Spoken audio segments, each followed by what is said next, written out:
ayca aw bàyyi kaar. kii nee dafa bëgg moom karaw. mais aw nee na su ma defee shampoing bi sama bopp day leele. non du leele ko bii moom boo ko defee day nooy nepp incha allah day gën a baax. et puis da nga am sa kii bi dafay sa bopp day nooy après da nga am une peau douce quoi enfin cuir chevelu bi day doux quoi. man xaw ma aw kon lan la lay tànn. ayca donc Aliou Sow mu mel ni nag fi mu ne nii réew mi yëngu na bu baax a baax nga war a waxtaanee ay ponk yu am solo bi ci njëkk di le cas du conseil constitutionnel deuxième bi di limitation des mandats au Sénégal donc troisième point bi nga war a waxtaan ci manifestation marche bref tension bi nga xamante ne jamono ji mi ngi ci réew mi loolu nga war ci njàmbaas aussi conjoncture hausse des prix de produits denrées de première nécessité bi nga xamante ne jamono ji aussi en fépp ay metti Aliou Sow waaye nag ñu commencé ci le cas du conseil constitutionnel bi nga xamante ne jamono ji sénégalais yu bëri nag ñu ngi ciy àddu. waaw ñun dama yaakaar ni effectivement bi ma doon nekk di ci xalaat ci fajar gi dama ne mais finalement ñun conseil constitutionnel dafa mës a am ay problèmes. yaa ngi dégg depuis man bu ma xoolee histoire politique du Sénégal en tout cas depuis la période d'après indépendance bi indépendance bi jeexee ba tey. da ngay sentir ni effectivement il y a toujours un problème boo xam ne c'est lié au conseil constitutionnel. ci nguuru Léopold Sédar Senghor c'était la même chose. et ben nga ñëw ci Abdou Diouf c'était pareil avec le conseil constitutionnel gis ngeen après justement Kéba Mbaye patron d'alors président alors du conseil constitutionnel nu mu démissionné ci ay situation yu métti yu critiques yoo xam ne effectivement il avait après tout de suite bi mu démissionné été remplacé par justement maître Sey donc Babacar Sey la tuddoon et finalement gis ngeen ak affaire constitutionnelle problème bi fi amoon aussi maître Babacar Sey nañ ko rayé dañ ko buum parce que sans doute dafa amoon ay décisions yoo xam ne da ko waroon jël te peut-être kenn xamul ba tey kan moo ko rey ñi ngi naan diw la ñi ngi naan côté gauche la ñi ngi naan socialiste ñi ngi naan waa kër Ablaye Wade la et cetera tout le monde en parle ba tey fouraas donc daal di xëdeen donc finalement muy continuer noonu muy am problème ak conseil constitutionnel toujours la même chose au début c'était 5 juróom la ñu woon après léegi ñu def leen juróom-ñaar mais toujours seen crédibilité toujours dañ koy mettre en jeu parce que tout simplement conseil constitutionnel moom mooy am toujours des décisions ultimes. mais Aliou Sow li ma si jaaxal ñi nga xam ne tey dañuy nekk ci opposition bi bu nekkee opposant dañuy ŋàññ ak a xupp ñi nga xam ne ñoo di conseil constitutionnel mais une fois ñu ñëw ci pouvoir bi tey ñoom en réalité ñooy décider pourquoi paradoxe boobu am fii au Sénégal. c'est vrai que c'est une question qui serait difficile justement donc à répondre parce que day metti pour tontu ci xam nga lu tax parce que finalement mënoo juste juger de manière ci ensemble bi ngay mën a juger mbir yi mënoo juger personnellement on se dit juste que ni ana lu tax effectivement c'est une bonne question Salma lu tax conseil constitutionnel boo nekkee ci opposition bi di ko ngaañ effectivement c'est vrai Abdoulaye Wade amul lu mu yàqul socialistes yi par rapport ak maîtrise bi ñu amoon ci conseil constitutionnel bi mu ñëwee ci nguur gi gis ngeen il a conservé il a dafa contrôler conseil constitutionnel nga dem nga gis Macky Sall aujourd'hui il arrive justement ñoom bi Abdoulaye Wade nekkee ci kii bi amul lu ñuy yàqul aussi ñoom ak ñoom Moustapha Niasse entre autres seen Benno Siggil Sénégal Benno Bokk Yaakaar Benno ak Tanor tout le monde tous les partis en général ñoom ñëpp Benno Siggil Sénégal il y avait une quarantaine de partis politiques ñoom ñëpp faisant nekk di dóor Abdoulaye Wade nan ko effectivement ce conseil constitutionnel baaxul ay dëmm ngeen ay yooyu tekkiwu leen dara xam nga da ngeen partisan ak yu demee noonu toujours pareil ñoom ñu ñëw ci nguur gi aussi c'est la même chose yokk ko def ko juróom-ñaari sages c'est vrai que on les appelle sages tu vois mais en réalité est-ce que dëgg-dëgg c'est quoi sage la ñu leen war a wooye wala leen lañ leen war a wooye mais en tout cas ñoom conseil constitutionnel bi ñu doon ngàññ bi ñu fa nekkee ñoom conseil constitutionnel boobu ils ont le contrôle justement de cette institution là léegi finalement ñii aussi nekk ci nguur gi tey jii nii am na ñoo xam ne ñi ngi ak Macky Sall nii ñi ngi dans l'opposition ils étaient avec Macky Sall bi ñu nekkee ci Macky Sall mosuñu ngàññi conseil constitutionnel bi tey ñoom dem nañ ci opposition bi léegi ñi ngi ngàññi conseil constitutionnel ma bëggoon nag Sénégalais ubbi seen bët parce que man finalement sama communication bi yëpp day tourner vers les Sénégalais pour ñu comprendre que ni à un moment donné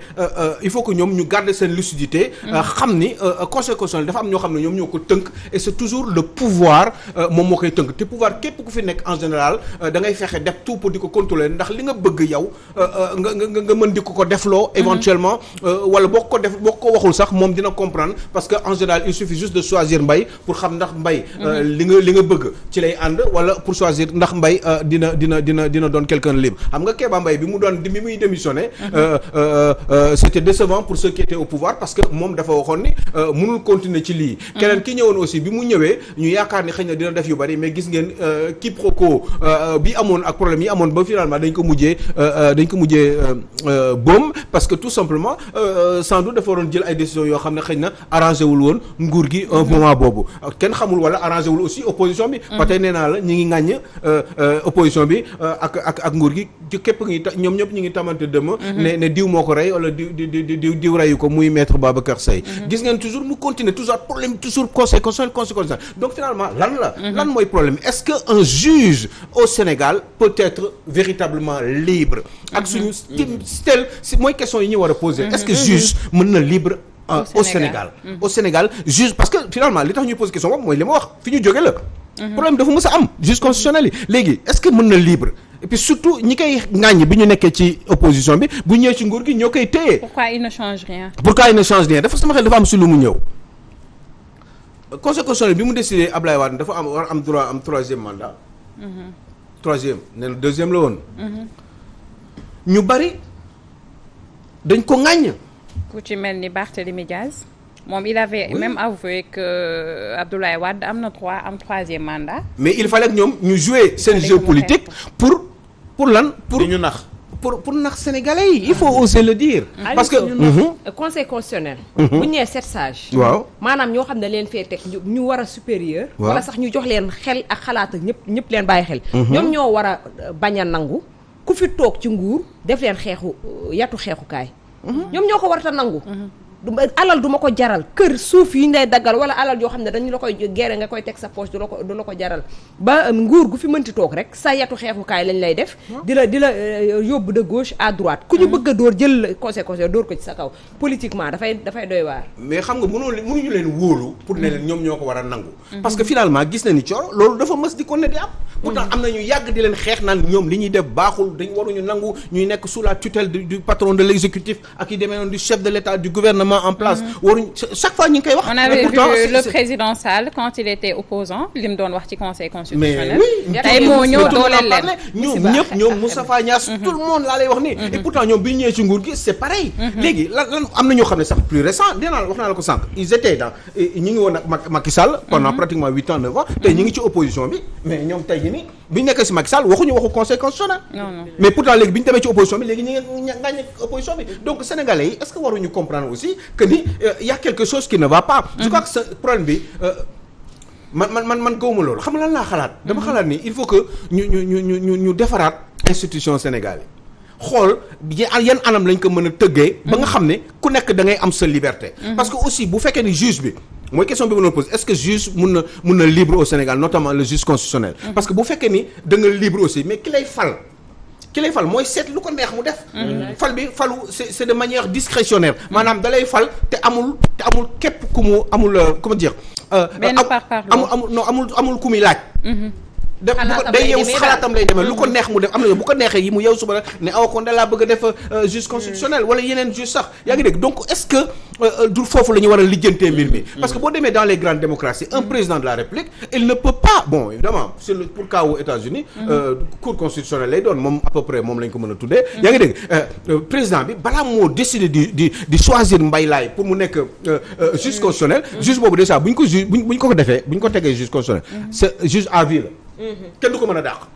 booba muy dee rek mooy tax dootul nekkati même bu beneen président ñëwoon day continuer boobu déjà rek exemple mooy ki askan bi fal mooy ki askan bi fal yaa ngi dégg te boo fa xasee ba nekk c'est fini bu la président bi kii xamale mënatul la dara mënatul la dax dee rek mooy tax ngeen séparé wu ngeen déggoo ngeen ñàkk déggoo âge compté wu fa mais ay mag la non du question âge question de mais aussi il faut ñu créer benn espèce de liberté boo xam ne mooy permettre que nit ki mettre ko ci ay conditions ba nga xam ne day libre ba kenn du ko salfaañe ba kenn du ragal ku ko wàccee du ragal ku ko toroxal du ragal ku ko tegal ay deal et cetera état bi nga xam ne moom moo ko fal bëgg mu doxalee neneen te moom loolu baaxul ci réew mi mu xalaat ko mu def ko parce que tout simplement day bañ ku ko sànk parce que finalement on a remarqué que c'est tout le temps comme ça te musul changer donc nañu def ay juges constitutionnels yoo xam ne bu ñu leen di fal dañ leen di fal à vie loolu benn la mais ki nga war a fal à vie nag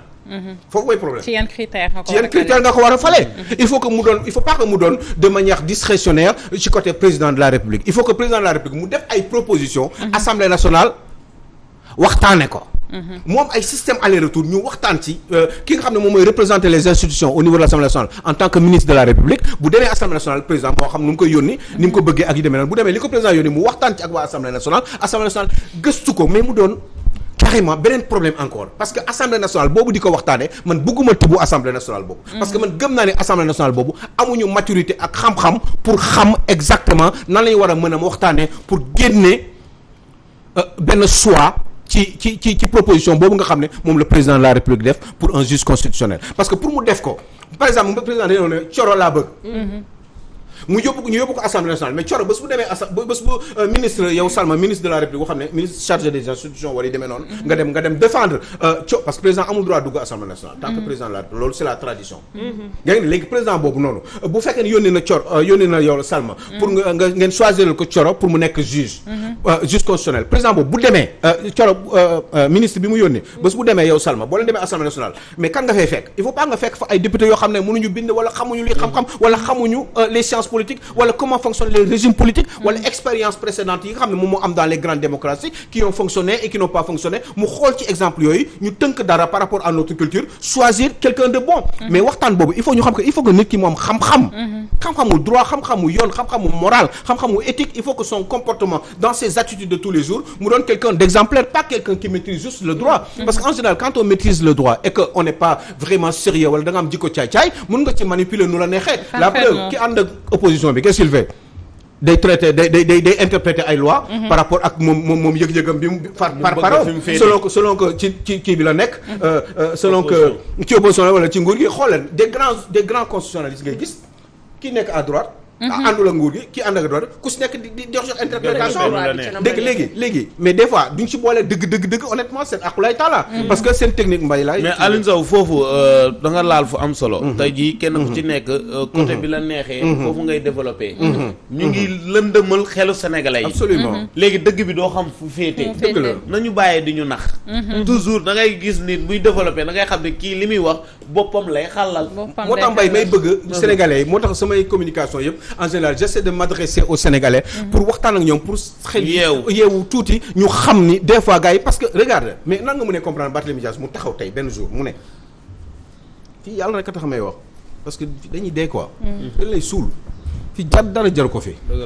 mu taxaw mu ne moom xamoon na ñoom bi ñuy manifester contre troisième mandat Ablaye Wade nee na moom xamoon na ni am na droit Ablaye Wade amoon na ci droit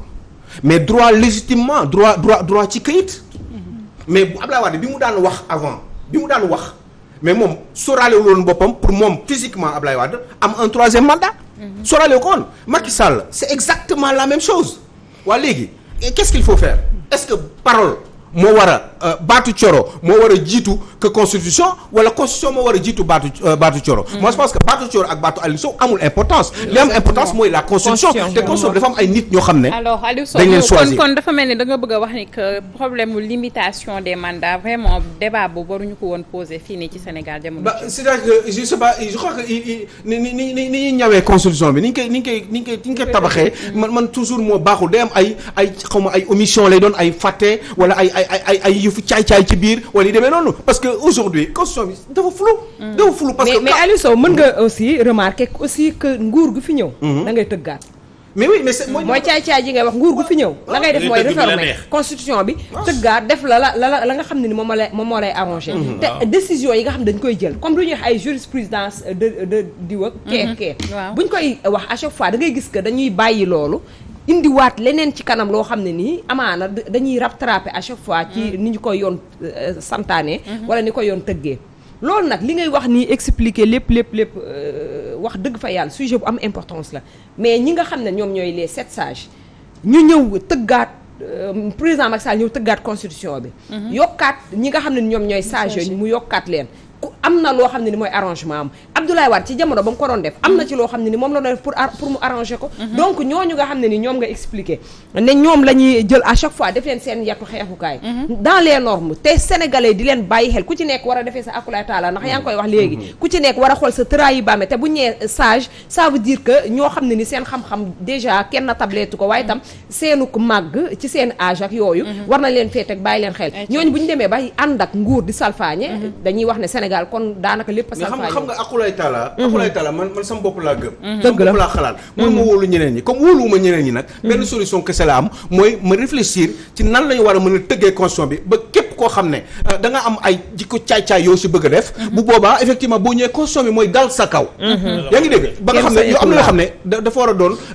ci biir constitution bi au Sénégal kenn du ko mën a ti dindi buñ ko defaree mais nañ ko defar ci ay anam yu jub anam yoo xam ne dafa ànd ak éthique ànd ak moral ànd ak l'avenir man damay gis ay constitution ci àdduna bi yoo xam ne ay 200 xool leen constitution États-Unis pratiquement 300 ans affaire bi kenn musu ko changer même amendement yi ay tuuti lañ ci daggat tuuti lañ ci yokk par rapport ak évolution réew mi xam nga informatique bi ñëw ak yu demee noonu ay détails lañ ci yokk mais musuñu ko changer mais ñun xoolal ñun suñu constitution bi ñun ci juróom-benn fukki at 1960 ba tey ñi ñaata yoon